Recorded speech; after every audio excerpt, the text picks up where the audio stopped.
Welcome to another episode of What is Hashimoto's with Dr. Martin Rutherford. To find out more on any of our topics, or for information on scheduling a consultation with Dr. Rutherford, please visit us at whatishashimotos.com. And now, here's Dr. Rutherford.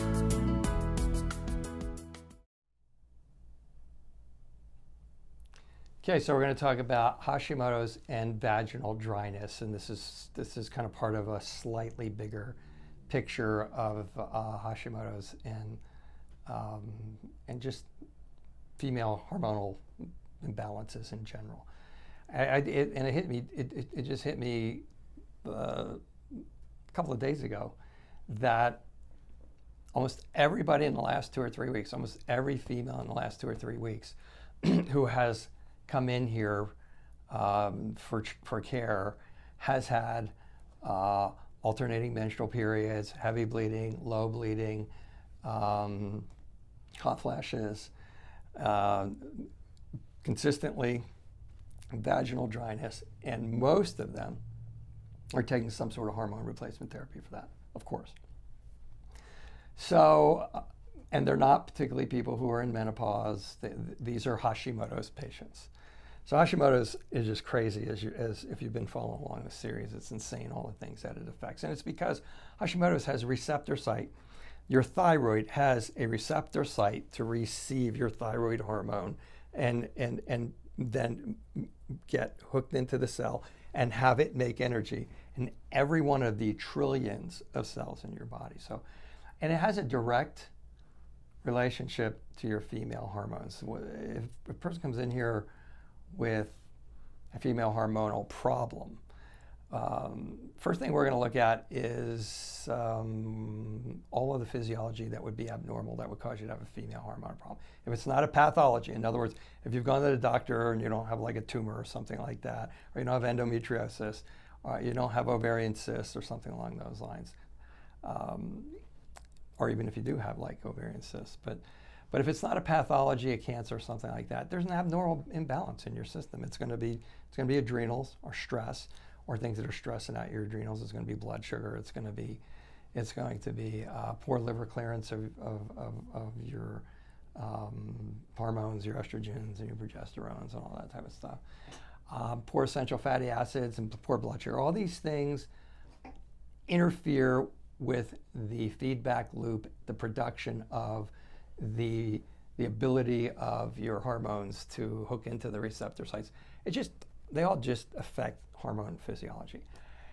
Almost nothing affects hormone physiology more than like Hashimoto's. Hashimoto's hypothyroidism. So Hashimoto's hypothyroidism. In the end, everything just slows down.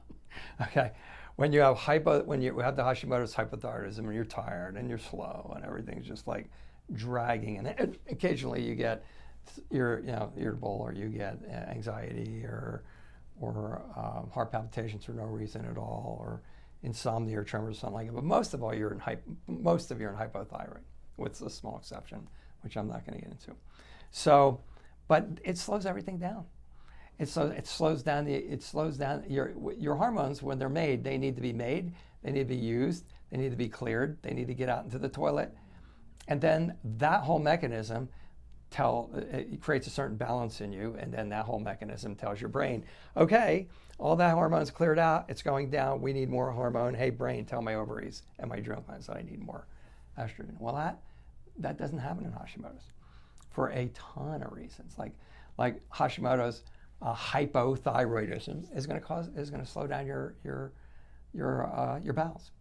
So you're not going to clear your estrogens into the toilet. One of the first things that comes in here, people who have constipation, you got them pooping, because they're not detoxing. If it's not getting in the toilet through feces or through urine, you're not detoxing.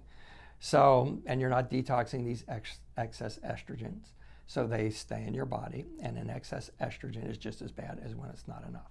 Excess estrogen shuts down the receptor sites in the cells for the estrogen from hitting it too much. Kind of like insulin resistance in blood sugar. Like in blood sugar, you eat too much junk, and it keeps telling your cells, you got to let me in, you got to let me in, you got to let the sugar, and eventually the cells go, no, it's enough. Same thing with too much estrogen. So Hashimoto can do it through that mechanism. Hashimoto's can slow down your liver and your gallbladder function. Gallbladder doesn't work, liver doesn't clear. Bingo, you're not clearing out your excess estrogens. It slows down the ability of your ovaries to make estrogen, to make the follicles. It's one of the reasons that it affects estrogen and testosterone therapy.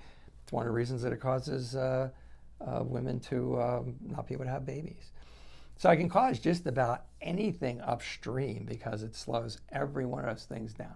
It can fatigue your adrenals, and so now your adrenals aren't doing what they're supposed to be doing relative to working with your secondary sex hormones. It's just like, it's crazy. I don't know, it just struck me like the last 8 women came in had vaginal dryness down, and they didn't really connect it. Nobody really connected it to their thyroid.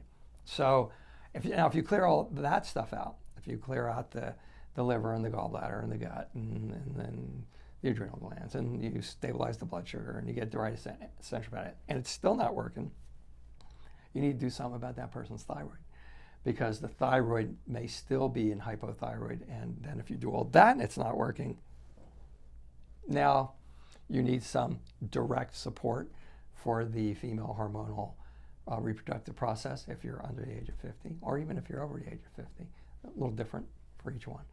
And that can come usually in the form of herbs or botanicals or things of that nature. But for those of you who've taken the herbs and botanicals and go like, no, I still got vaginal dryness and all that other stuff, it's like, it didn't work. Well, it didn't work because you didn't handle all that other stuff.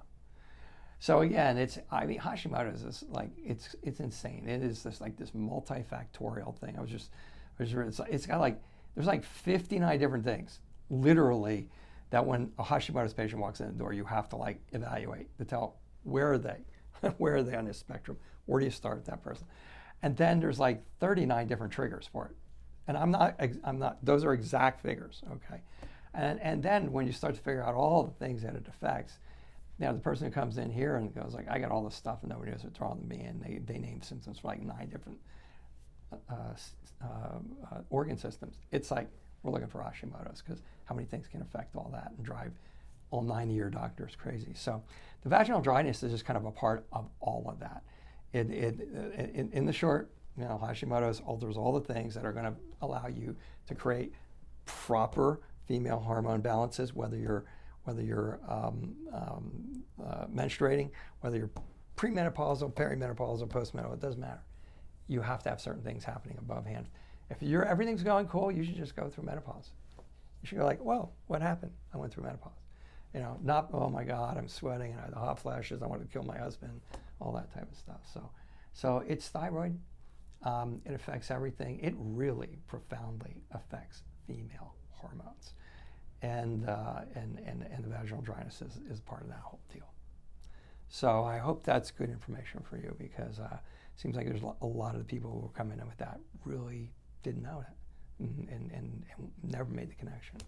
So that's been pretty fun. All right, that's it for today.